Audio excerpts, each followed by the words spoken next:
نحمدہ ونصلی وسلم علی رسولہ الکریم اما بعد فاعوذ باللہ من الشیطان الرجیم بسم اللہ الرحمن الرحیم۔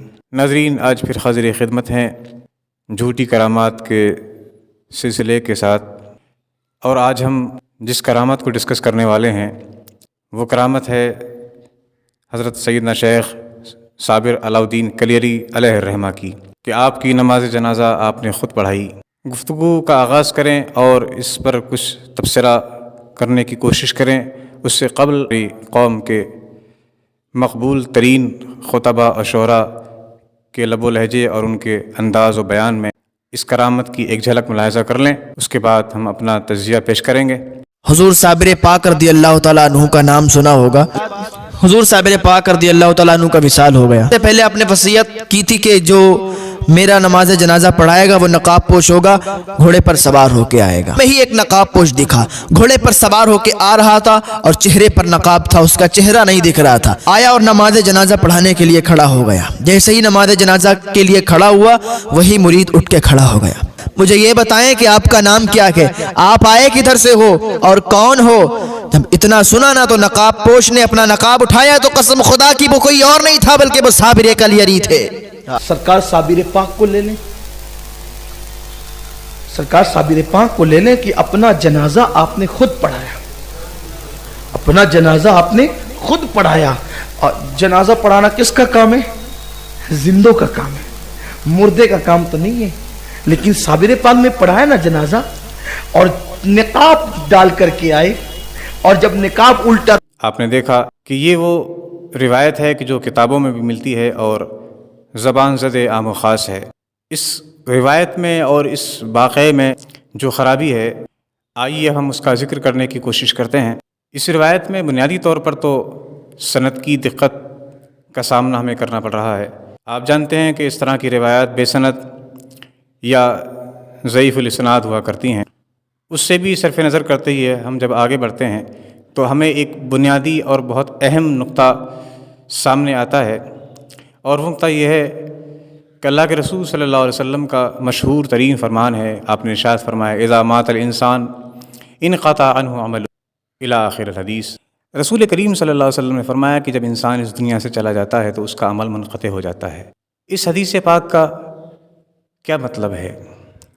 اس حدیث پاک کا یہی مطلب ہے کہ ایک انسان جب دنیا سے چلا جاتا ہے تو وہ اپنے لیے نیکیاں نہیں کما سکتا، وہ نماز نہیں ادا کر سکتا، روزے نہیں رکھ سکتا، زکوٰۃ نہیں دے سکتا، حج نہیں ادا کر سکتا۔ الغرض دنیا میں رہ کر جو نیکیوں کو کمانے کے ذرائع تھے وہ سب اس پر بند کر دیے جاتے ہیں۔ انقطع عملہ کا مطلب یہی ہے۔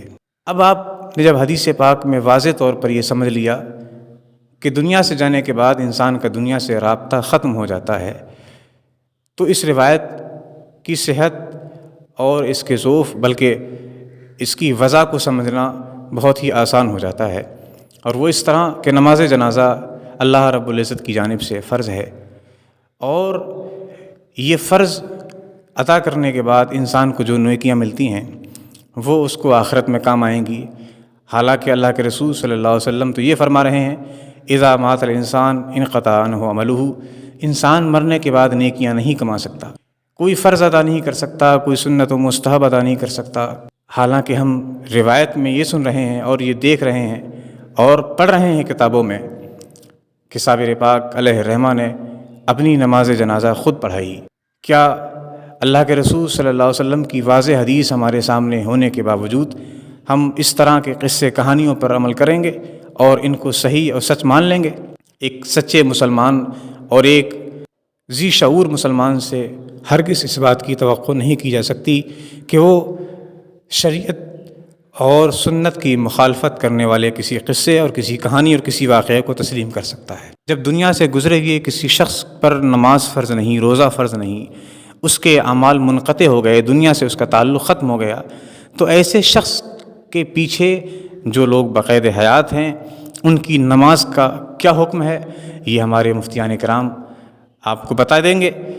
آپ کم از کم اتنا تو ضرور جانتے ہوں گے کہ ایک بیدار شخص کی نماز ایک سوتے ہوئے آدمی کے پیچھے نہیں ہو سکتی، حتیٰ کہ ایک غیر معذور کی نماز معذور شخص کے پیچھے بھی بکارہات ہوتی ہے۔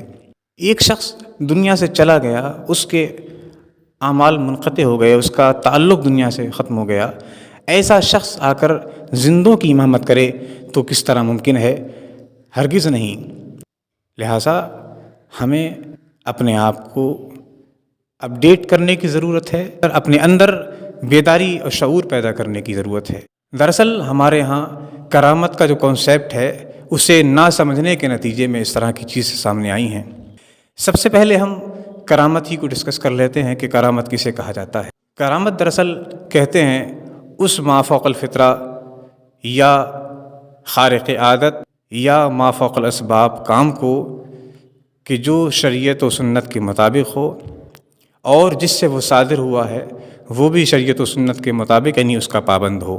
جب ان تمام تر شرائط کے ساتھ کوئی حادثہ، کوئی واقعہ رونما ہوتا ہے تو اسے کرامت کہا جاتا ہے، اور اگر یہ لوازمات ملحوظ نہ رکھے جائیں، اگر یہ شرطیں فوت ہو جائیں، نہ پائی جائیں، جس طرح کے دجال کے کیس میں ہوگا، تو اگرچہ چاند کے 2 ٹکڑے ہم دیکھ لیں، مردوں کو زندہ ہوتا ہوا دیکھ لیں، بے موسم کے پھل ہمارے سامنے رکھ دیے جائیں، مگر ہم اسے کرامت نہیں کہہ سکتے، ہم اسے شعبدہ کہیں گے، شیطان کا فریب اور شیطان کا دھوکہ کہہ سکتے ہیں، اسے اللہ کے کسی ولی کی کرامت نہیں کہہ سکتے۔ ہم دراصل اصول کے پابند ہیں۔